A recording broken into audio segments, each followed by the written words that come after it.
Oke, assalamualaikum warahmatullahi wabarakatuh, sobat-sobat calon guru. Selamat datang di channel calon guru.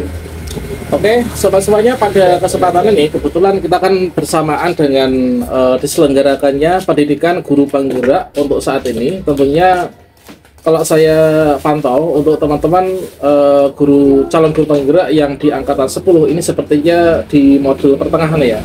Sementara untuk teman-teman yang di angkatan 11 ini pembelajaran pendidikan guru penggerak ini pada modul sekitar 1.3 ya mungkin Mas ya.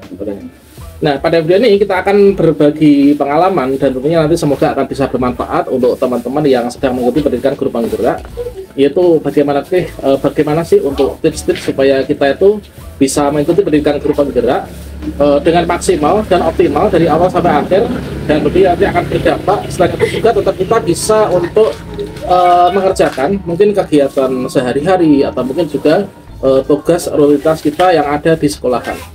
Oke, di sini kita sudah bersama dengan rekan kita yaitu Bapak Lukas ya. Ini salah satu rekan PP dari Kabupaten Ngawi.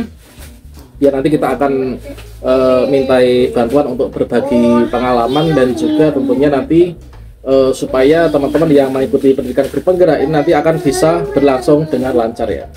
Oke, baiklah Pak Lukas, mungkin bisa diawali untuk berkenalan dulu mungkin Pak. Iya, terima kasih. Bapak Ibu, perkenalkan nama saya Lukas Eko Prasetyo, pengajar praktik angkatan 11 ini yang mendampingi CGP angkatan 11. Tadi Pak Mariadi mengatakan bahwa ada tips-tips bagaimana menjalani rangkaian kegiatan untuk menyelesaikan tugas, karena tidak dipungkiri bahwa waktu pendidikan guru penggerak angkatan 11 ini kan cukup lama, selama kurang lebih 6 bulan. Jadi kalau menurut saya hal yang pertama itu tipsnya itu harus sehat. Ini harus menjaga kesehatan kita, bagaimana badan kita tetap fit, sehingga dapat melakukan kegiatan di pendidikan guru penggerak selama 6 bulan itu dengan lancar begitu.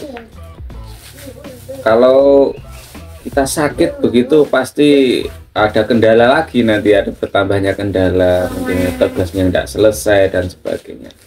Karena hal itu yang pertama adalah sehat. Yang kedua tidak menunda tugas, apa mungkin yang elaborasi mungkin atau aksi nyata dan sebagainya yang ada di LMS gitu, sehingga semakin cepat kita ini menyelesaikan, akan semakin longgar juga waktunya begitu.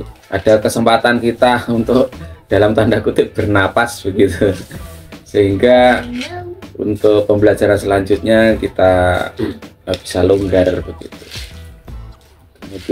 Kemudian jangan lupa, karena padanya mungkin kegiatan itu meluangkan waktu juga, jangan lupa untuk berdoa, mungkin sholat, kemudian ada hal-hal yang lain supaya pikiran kita fresh, atau mungkin bisa juga bentuk rekreasi ya waktu tertentu begitu saja. Jadi mungkin dengan keluarga jangan lupa, jangan sampai karena urusan pendidikan guru penggerak ini keluarga menjadi tidak terurus dan akhirnya berbuntut mungkin perselisihan gara-gara sering recall, sering ini, terus kemudian keluarganya ribut, suami atau istrinya marah-marah misalnya gitu. Jadi itu juga perlu diperhatikan. Kemudian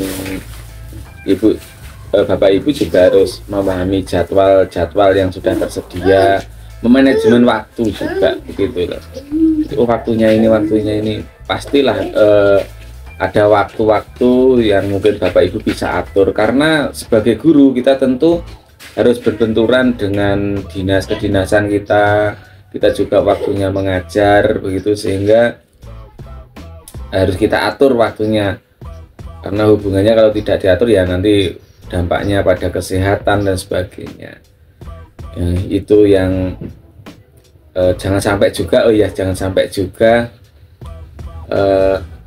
karena kita menjadi guru penggerak, tugas-tugasnya banyak, akhirnya tugas di sekolahan menjadi terbengkalai juga. Itu juga terus menjadi perhatian kita, karena tugas kita sebagai guru ya memang harus ketemu dengan peserta didik, harus mengajar mereka, mendidik mereka. Itu saja saya kira tips dari saya. Mungkin Pak Mariadi bisa menambahkan juga Pak, sharing pengalaman. Ya. Terima kasih Pak Lukas atas tips yang telah diberikan kepada rekan-rekan di luar sana yang saat ini sedang mengikuti pendidikan guru penggerak, baik itu di angkatan 10 maupun juga di angkatan 11 ya. Dan mungkin juga akan bermanfaat bagi teman-teman peserta pendidikan guru penggerak di angkatan 12, 13 dan seterusnya ya.